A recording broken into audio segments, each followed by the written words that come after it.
Hello dear students, this is about session 12 of e-commerce subject. E-commerce is an elective paper for first semester students of Mangaluru University.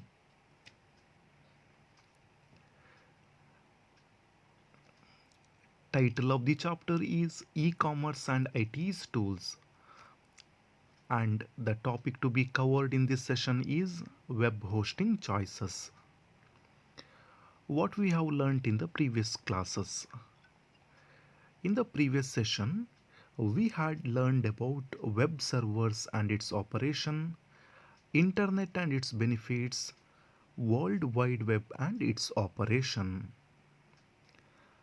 Learning objectives of this chapter is as follows: to enable the learners to understand the basic technical aspects of e-commerce and to give an idea of BPO, ERP and blogging as e-commerce tools.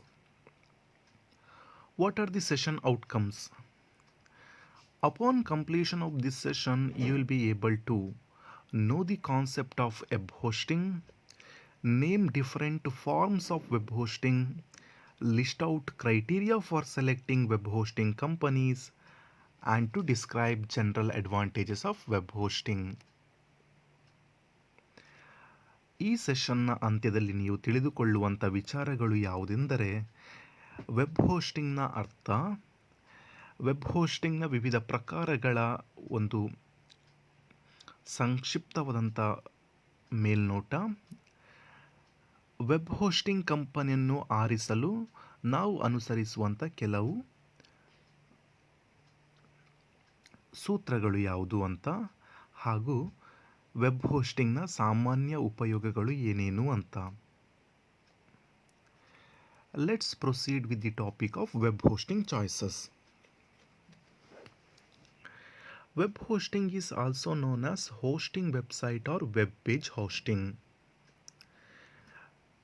Web ಹೋಸ್ಟಿಂಗನ್ನು website host ಮಾಡೋದು ಅಥವಾ web page host ಮಾಡೋದು ಅಂತ ಹೇಳ್ತಾರೆ. Web hosting is an online service that enables organizations or individuals to publish a website onto the internet. If a concern or organization wants to have online presence ಅಥವಾ ಯಾವುದಾದ್ರೂ ಒಂದು company ತನ್ನ ವೆಬ್ಸೈಟನ್ನು ಅಥವಾ ತಾನು create ಮಾಡಿರುವಂಥ ವೆಬ್ ಪೇಜನ್ನು ಸರ್ವರ್ನಲ್ಲಿ ಅಪ್ಲೋಡ್ ಮಾಡುವಂಥ ಪ್ರೊಸೀಜರಿಗೋಸ್ಕರ web hosting ಪ್ರೋಸೆಸ್ನ ಅನುಸರಿಸಬೇಕಾಗ್ತದೆ. Web hosting ಸರ್ವಿಸನ್ನು ನಾವು ಪಡ್ಕೊಳ್ಳೋದಂತ ಹೇಳಿದರೆ ಬೇಸಿಕಲಿ ಏನಾಗುತ್ತೆ ಅಂತ ಹೇಳಿದರೆ ಸರ್ವರ್ನ ಒಂದಷ್ಟು ಸ್ಪೇಸನ್ನು ನಾವು ಪಡೆದುಕೊಳ್ಳುವಂಥದ್ದು. ವೆಬ್ ಹೋಸ್ಟಿಂಗ್ನ ಮುಖಾಂತರ ಏನಾಗುತ್ತಂತ ಹೇಳಿದರೆ ನಾವು ನಮ್ಮ ವೆಬ್ಸೈಟನ್ನು ಪಬ್ಲಿಷ್ ಮಾಡ್ತೇವೆ. ಎಲ್ಲಿ? ಇಂಟರ್ನೆಟ್ನಲ್ಲಿ ಅಥವಾ ವರ್ಲ್ಡ್ ವೈಡ್ ವೆಬ್ನಲ್ಲಿ ನಾವು ನಮ್ಮ ವೆಬ್ಸೈಟ್ ಅಥವಾ ಪೇಜನ್ನು ಆನ್ಲೈನ್ ಪ್ರೆಸೆನ್ಸಿಗೋಸ್ಕರ ನಾವು ಅಲ್ಲಿ ಹೋಸ್ಟ್ ಮಾಡ್ತೇವೆ.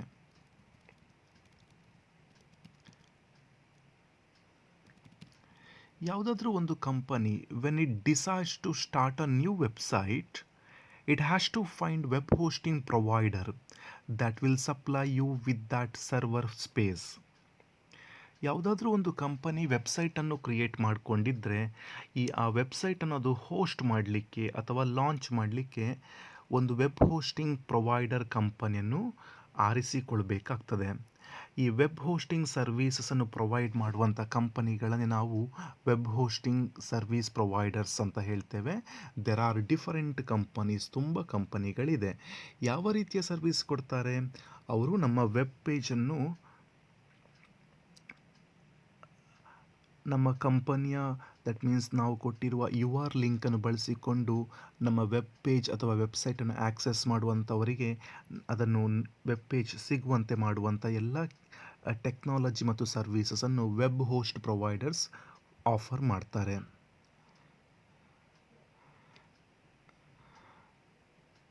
We need to choose a hosting plan that best fits to our needs. Web ಹೋಸ್ಟಿಂಗ್ನಲ್ಲಿ ತುಂಬ ಆಪ್ಷನ್ಸ್ಗಳಿದೆ. ಅಂದರೆ ವೆಬ್ ಹೋಸ್ಟಿಂಗ್ ಸರ್ವೀಸನ್ನು ಪ್ರೊವೈಡ್ ಮಾಡೋರು ಚಾರ್ಜ್ ಮಾಡ್ತಾರೆ. ಹಾಗಾದರೂ ಕೂಡ ಕೆಲವೊಂದಷ್ಟು ಫ್ರೀ ಸರ್ವೀಸಸ್ಗಳು ಕೂಡ ಇದೆ. ಬಟ್ ನೀವು ಸೊಫಿಸ್ಟಿಕೇಟೆಡ್ ಬಿಸ್ನೆಸ್ ಸರ್ವೀಸಸನ್ನು ಪ್ರಾಕ್ಟೀಸ್ ಮಾಡಬೇಕು ಅಥವಾ ನಿಮ್ಮ ಬಿಸ್ನೆಸ್ಗೆ ಬೇಕಾದಂಥ ಒಂದು ಉತ್ತಮವಾದಂಥ ವೆಬ್ ಪೇಜನ್ನು ಕ್ರಿಯೇಟ್ ಮಾಡಿಕೊಂಡು ಅದನ್ನು ಲಾಂಚ್ ಮಾಡಬೇಕು ಅಂತ ಆದರೆ ನೀವು ಪೇಯ್ಡ್ ವರ್ಷನ್ ಆಫ್ ವೆಬ್ ಹೋಸ್ಟಿಂಗಿಗೆ ಹೋಗಬೇಕಾಗ್ತದೆ.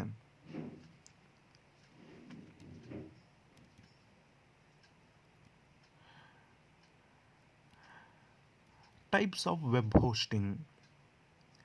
ವೆಬ್ ಹೋಸ್ಟಿಂಗ್ನಲ್ಲಿ ಬೇರೆ ಬೇರೆ ರೀತಿಯಾದಂಥ ಒಂದು ವಿಧಗಳಿದೆ. ಸಂಕ್ಷಿಪ್ತವಾಗಿ ಹೇಳೋದಂತಾದರೆ ಆ ವಿಧಗಳು shared hosting, VPS, dedicated hosting, managed hosting, cloud hosting. They are the different forms of web hosting. Shared hosting ಅಂತ ಹೇಳಿದರೆ ಏನು? Shared hosting is a type of hosting which is very common and which is very simplest one and a cheap method of adopting web hosting services. In shared web hosting, what happens is we are going to share one server with the other clients. Next one is VPS. VPS stands for Virtual Private Server. In Virtual Private Server, what happens is, though it is about sharing a single server, but we are with a separate partition on that server. ಒಂದು ಸರ್ವರ್ನನ್ನು ನಾವು share ಮಾಡಿದರೂ ಕೂಡ ನಮಗಾಗಿ separate ಪಾರ್ಟಿಷನಲ್ಲಿ ಇರ್ತದೆ ಸರ್ವರಲ್ಲಿ, ಅದನ್ನು ನಾವು use ಮಾಡ್ಕೊಳ್ತೇವೆ.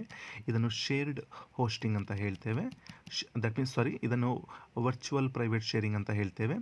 Next one dedicated sharing ಅಥವಾ dedicated hosting. Dedicated hosting ಅಂತ ಹೇಳಿದರೆ it is exclusively made for us. So we have own physical server that is dedicated solely to our website. ನಮ್ಮದೇ ವೆಬ್ಸೈಟಿಗೋಸ್ಕರ ನಾವು ಪಡೆದುಕೊಳ್ಳುವಂಥ ಒಂದು ವೆಬ್ ಸರ್ವರ್ನ ಸ್ಪೇಸ್. ಇದು ಕಾಸ್ಟ್ಲಿ, ಪರ್ಫಾರ್ಮೆನ್ಸ್ ಚೆನ್ನಾಗಾಗುತ್ತೆ, technical knowledge ಎಲ್ಲ ತುಂಬ ಇಂಪ್ರೂವ್ ಆಗುತ್ತೆ. ಇದರಿಂದ ಸರ್ವರ್ ಕಂಟ್ರೋಲ್ ಕೂಡ ಸಹ ಜಾಸ್ತಿ ಇರುತ್ತೆ. ಮತ್ತೊಂದು ಮ್ಯಾನೇಜ್ಡ್ ಹೋಸ್ಟಿಂಗ್, ಆಮೇಲೆ ಕ್ಲೌಡ್ ಹೋಸ್ಟಿಂಗ್ ಕೂಡ. They are different forms of web hosting. Web hosting ಅಂತ ಹೇಳಿದರೆ services offered by web hosting companies. ತುಂಬ ಕಂಪನಿಗಳಿದೆ. ANS ಕಮ್ಯುನಿಕೇಷನ್ಸ್ ಅಂತ ಇದೆ, BBN planet, PSI net, WorldCom. ಇದೆಲ್ಲ ಕೂಡ different companies which offer web hosting services. ಈಗ ನಾವೊಂದು ಕಂಪನಿನ ಚೂಸ್ ಮಾಡಬೇಕು, ವೆಬ್ ಹೋಸ್ಟಿಂಗ್ ಮಾಡಬೇಕು, ನಮ್ಮ ವೆಬ್ಸೈಟನ್ನು ಇಂಟರ್ನೆಟ್ ಪ್ರೆಸೆನ್ಸಿಗೆ ಬಿಡಬೇಕು ನಾವು. ಹಾಗಾಗಿ ನಾವು ಒಂದು ವೆಬ್ ಹೋಸ್ಟಿಂಗ್ ಕಂಪನಿಯನ್ನು ಚೂಸ್ ಮಾಡಬೇಕು. ಇಲ್ಲಿ ಕೆಲವು ಫ್ಯಾಕ್ಟರ್ಸ್ ಮ್ಯಾಟರ್ ಆಗ್ತದೆ. What and all such factors? They are listed as like this. Number 1, cost. Very important. If you're looking into your budget, you have to decide which web hosting services or web hosting providers you can go for. So if your company is with good financial resources, you can go for dedicated web servers, or you can have your own space in the server. ನಿಮಗಾಗಿ ಸಪ್ರೇಟಾಗಿ ನೀವು ಸರ್ವರ್ನಲ್ಲಿ ಸ್ಪೇಸನ್ನು ಪಡೆದುಕೊಳ್ಬೋದು. Reliability, ಅಲ್ಲಿ web hosting service provide ಮಾಡುವಂಥ company reliable ಆಗಿರಬೇಕು. Because ಅವರು ನಮ್ಮ ಡೇಟಾ, ನಮ್ಮ ವೆಬ್ ಪೇಜ್, ನಮ್ಮ ಇನ್ಫಾರ್ಮೇಷನ್ ಎಲ್ಲವನ್ನು ತಗೊಳ್ತಾರೆ. ಸೊ ಅಲ್ಲಿ ಅವರು ಅದನ್ನು ಉಳಿಸಿಕೊಳ್ಳುವಂಥದ್ದು ಅಥವಾ ಅಲ್ಲಿ ಯಾವುದೇ ಸೆಕ್ಯೂರಿಟೀಸ್ಗೆ ಪ್ರಾಬ್ಲಮ್ ಆಗದಿರುವಂತೆ ಮ್ಯಾನೇಜ್ ಮಾಡುವಂಥ ಕಂಪನಿಯನ್ನು ಚೂಸ್ ಮಾಡಬೇಕು. Reputation of the provider. You have to choose well-known web hosting providers who can offer good services to you. Size of the customer base. If you're targeting good number of customers, ದೊಡ್ಡ ಸೈಜ್ನ ಕಸ್ಟಮರ್ಸನ್ನು ನೀವು ಕಸ್ಟಮರ್ಸ್ನ ನೀಡನ್ನು ನೀವು meet ಮಾಡಬೇಕು ಅಂತ ಆದರೆ web ಸರ್ವರ್ನಲ್ಲಿ ನೀವು ಸಾಕಷ್ಟು ಸ್ಪೇಸನ್ನು ಪಡೆದುಕೊಳ್ಬೇಕಾಗ್ತದೆ. You have to go for good web hosting provide service providers. Then years of experience. When the web hosting providers are having good years of experience, then they will obviously provide good service to you, and they will take care of all the issues in respect to technical aspects of web hosting. Knowledge of staff. Web hosting service providers are with the high level of technical knowledge will serve your needs very efficiently. Technical support. So we need to have technical support from our web host providers. So they have to respond to our timely needs. ಅಲ್ಲಿ ಏನಾದರೂ web ಹೋಸ್ಟಿಂಗಲ್ಲಿ ಏನಾದರೂ ವ್ಯತ್ಯಾಸ ಆಗ್ತಾ ಉಂಟು, ಪ್ರಾಪರಾಗಿ web page display ಆಗ್ತಾ ಇಲ್ಲ, loading problem ಆಗುವಂಥದ್ದು, server down ಆಗುವಂಥದ್ದು, ಇಂಥದ್ದೆಲ್ಲ ಇಶ್ಯೂಸ್ ಎಲ್ಲ ಇದ್ದಾಗ ಅವರು ಟೈಮ್ಲಿ ನಮಗೆ ಅಸಿಸ್ಟೆನ್ಸ್ ಕೊಡಬೇಕು.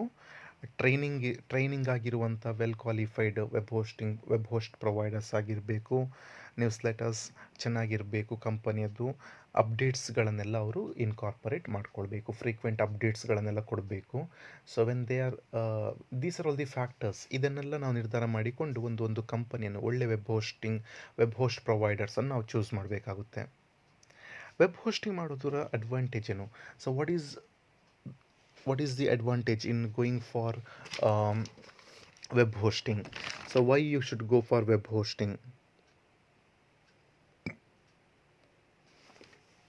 See, web hosting ಮಾಡುವಂಥದ್ದು cheaper option, because you have varieties of options ಅಲ್ಲಿ, ranging from free web hosting to expensive ಹೋಸ್ಟಿಂಗಲ್ಲಿ, ಹಾಗೂ ಲಿಮಿಟೆಡ್ ಆಪ್ಷನ್ಸ್ ಇರುವಂಥ web hosting. So all these things we are having. So that is a cheaper options to you have a cheaper option to go for online presence. Timelier, you have to adopt this web hosting ಸರ್ವಿಸನ್ನು ನೀವು adopt ಮಾಡ್ಕೊಳ್ಬೇಕಾಗುತ್ತೆ. then you need to no need of additional IT and web staff. You need not to worry about IT related aspects. You will be completely outsourcing this task. ಇದನ್ನು ನೀವು outsource ಮಾಡಿರ್ತೀರಿ web host ಪ್ರೊವೈಡರ್ಸ್ಗೆ. They will take care of all such issues ಅಥವಾ such matters connected to your websites and or website management.